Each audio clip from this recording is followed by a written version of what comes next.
అణుబాంబు ఈ పేరెత్తితేనే ప్రపంచ దేశాల్లో వణుకు. ఎందుకంటే ఒక్కసారి అణుబాంబు ప్రయోగం అయితే ఇంకేం మిగలదు. సర్వం నాశనం, సర్వనాశనం, వినాశనం, కలియుగం అంతం. ఇంతకు మించి ఇంకేం ఉండదు, మొత్తం అంతం అయిపోద్ది. సో అందుకనే ప్రతి ఒక్కరు కూడా అణుబాంబు అణుబాంబు అణుబాంబు అని రెచ్చగొడుతుంటారు. మా దగ్గర ఇవి ఉన్నాయి, ఆ దగ్గర అవి ఉన్నాయని. అసలు అణుబాంబులు ఎప్పుడు జరిగినాయి?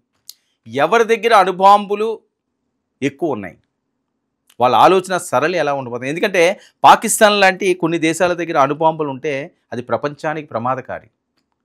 వాళ్ళు మాట్లాడితే ఏమంటారు? మా దగ్గర అణుబాంబులు ఉన్నాయి, భారత్ మీద వేసేస్తామంటున్నారు. భారత్ ఎప్పుడైనా అన్నదా అణుబాంబులు ఉన్నాయి మేము వేసేస్తామని?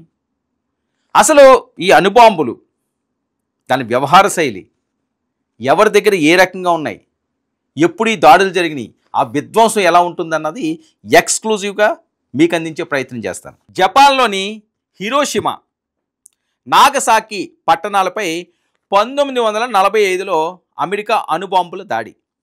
ఈ విధ్వంసంలో 2 లక్షల మందికి పైగా మరణం అండి. 2 లక్షల మంది. 75 ఏళ్ళు గడిచినా ఇంకా ప్రభావం కనిపిస్తున్న పరిస్థితి. ఇది జరిగి ఎప్పుడండి? 1945లో. అంటే 70 సంవత్సరాలైంది. 70 సంవత్సరాలైనా అక్కడ ఇంకా ఆ ప్రభావం కనిపిస్తుంది. ఇక ప్రపంచంలో సుమారు 12,200 నుంచి 12,300 అణుబాంబులు ఉన్నాయి. ప్రపంచం మొత్తం మీద చెప్తున్నాను నేను. వాటిలో సుమారు 9,600 సైన్యం నిల్వల్లో ఉండగా 3,900 డిప్లోయిడ్ విత్ ఫోర్సెస్ దగ్గర ఉన్నాయండి. ఏ దేశాల దగ్గర ఉన్నాయి అణుబాంబులు? ఎన్ని ఉన్నాయి చూద్దాం. Russia 5,459 plus 1,718 deployed warheads ఉన్నాయి. America 5,177 plus 1,670 deployeds. ఇక చైనా 600 ప్లస్ మరికొన్ని డిప్లాయిడ్స్. France 290 plus 3 deployed. ఇక యూకే 225 ప్లస్ కొన్ని డిప్లాయిడ్, మరికొన్ని రిజర్వ్. ఇక భారత్ 180 డిప్లాయ్, ఇంకా వివరాలు తెలియాలి. పాకిస్తాన్ 170 ప్లస్ డిప్లాయ్, రిజర్వ్ వివరాలు అంచనా మాత్రమే. ఇజ్రాయెల్ 90 ప్లస్ డిప్లాయ్ వివరాలు లేవు. ఇజ్రాయెల్ 90 ప్లస్ డిప్లాయ్ వివరాలు లేవు. ఇక ఉత్తర కొరియా 50 ప్లస్ డిప్లాయ్, రిజర్వ్ వివరాలు లేవు. ఇవండి.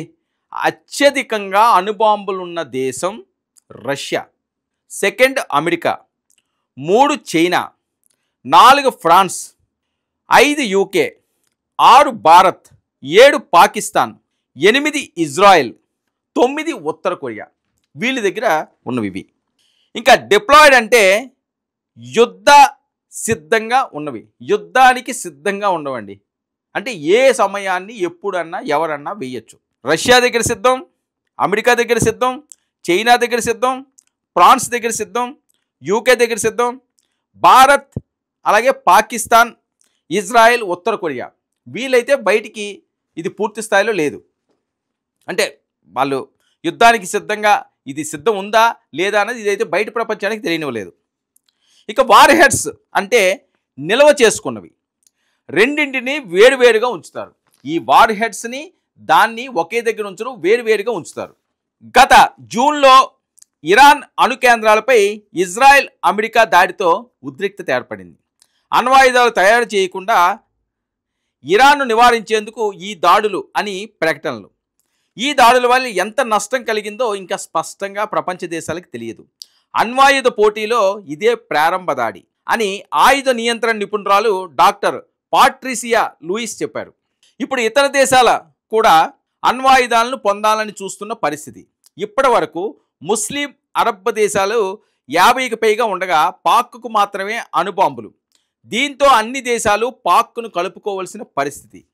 ఇక చరిత్రను పరిశీలిస్తే అణ్వాయుధాలతో అమెరికా గుత్తాధిపత్యానికి 1949లో చెక్ పెట్టిన రష్యా. ఆ తర్వాత 15 ఏళ్లలో మరో 3 దేశాలు అణ్వస్త్ర శక్తులుగా మారాయి. 1952లో మూడో అణ్వస్త్ర శక్తిగా మారింది యూకే. 1960లో ఫ్రాన్స్, 1964లో చైనా అణ్వాయుధ దేశాలుగా మారాయి. పరిస్థితి ఇలాగే సాగితే అణ్వాయుధ దేశాల సంఖ్య గణనీయంగా పెరుగుతుందనే భయాలు.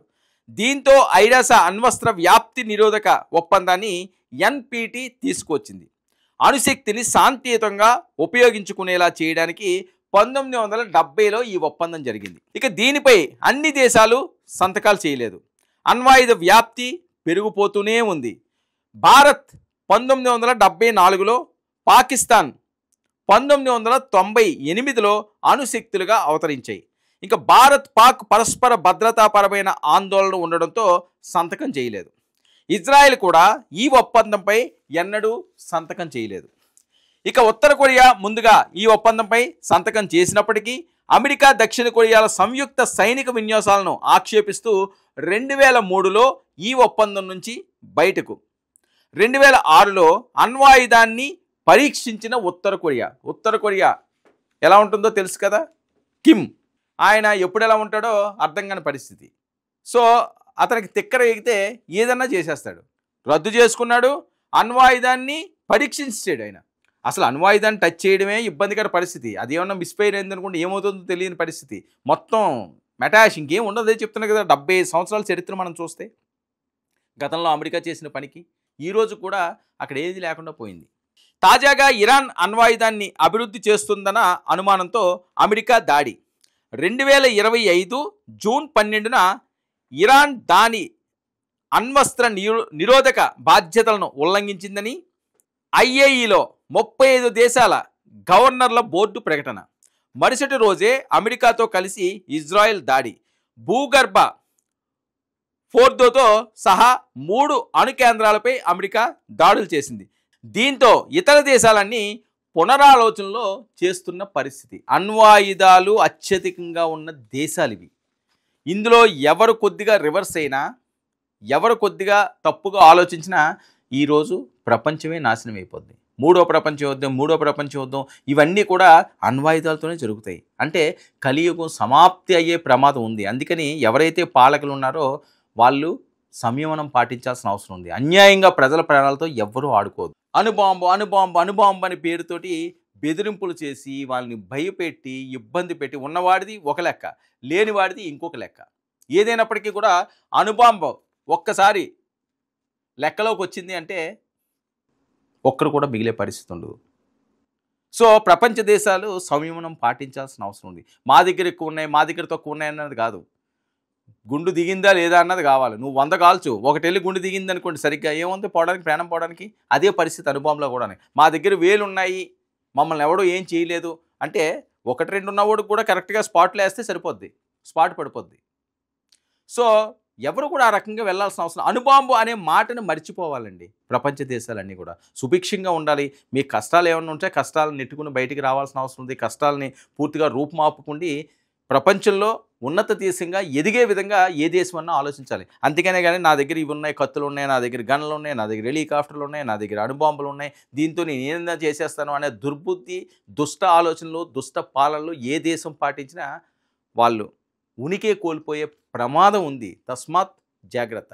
ఈ అణుబాంబుల పేరుతోటి ఎవరిని కూడా అదరకొట్టద్దు, బెదరకొట్టద్దు. ప్రశాంతమైన పాలన సాగించుకోవాలన్నది సామాన్య ప్రజలు కోరుకునేది.